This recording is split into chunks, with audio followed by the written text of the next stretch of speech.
मध्य प्रदेश में महज 4 महीने पहले कांग्रेस छोड़कर बीजेपी में शामिल होने वाले ज्योतिरादित्य सिंधिया ने मध्य प्रदेश में बीजेपी को सत्ता दिलाने की कीमत 3 किस्तों में वसूल कर ली है।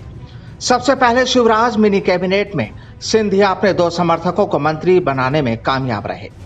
उसके बाद 9 और समर्थकों को मंत्री बनवाया और खुद राज्यसभा चुनाव के रास्ते संसद पहुंच गए। शिवराज सरकार में देखा जाए तो मुख्यमंत्री समेत 34 मंत्रियों में 1/3 मंत्री सिंधिया समर्थक हो गए हैं।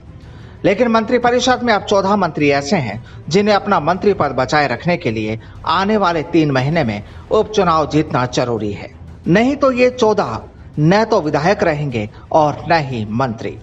यहाँ इस बात को समझने की जरूरत है, मध्य प्रदेश में सत्ता में आने के लिए बीजेपी ने ज्योतिरादित्य सिंधिया का साथ लिया हो, लेकिन जिस तरह से कांग्रेस विधायक पार्टी छोड़कर बीजेपी का दामन थामते जा रहे हैं, ऐसे में माना जा रहा है कि मुख्यमंत्री शिवराज सिंह चौहान अब अपनी सरकार को पूरी तरह से आत्मनिर्भर बनाने की दिशा में आगे बढ़ रहे हैं। दरअसल बीजेपी के पास फिलहाल 107 विधायक हैं। मध्य प्रदेश में बीजेपी को अपने दम पर सत्ता में बने रहने के लिए 9 सीटों की जरूरत है। कांग्रेस के 3 विधायकों के पार्टी छोड़ने के बाद प्रदेश में 27 सीट खाली हो गई है जहां उपचुनाव होने हैं। 27 में से 22 वो सीटें हैं जहां से विधायक सिंधिया के साथ बीजेपी में आए थे। हालांकि इन 22 समर्थकों में से 3 बागी विधायक ऐसे हैं जो सिंधिया गुट के नहीं माने जाते हैं। ऐसे में प्रदेश की सियासत में 8 ऐसी सीटें खाली हो गई हैं जिनका सिंधिया खेमे से सीधा कोई वास्ता नहीं है। अब इन सीटों पर उपचुनाव होने हैं।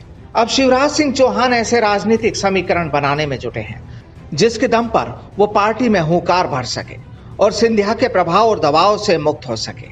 इसके लिए शिवराज सिंह चौहान की नजर उपचुनाव पर है और अगर वो सिंधिया गुट के अलावा कांग्रेस से आए विधायकों को जीत दिलाने में कामयाब होते हैं तो बीजेपी अपने बल पर सत्ता में रहेगी।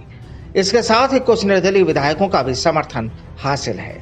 बहरहाल मध्य प्रदेश में उपचुनाव में कौन किस पर भारी होता है, इसलिए सभी की निगाहें उपचुनाव पर टिकी हैं। Bureau report, the fact India.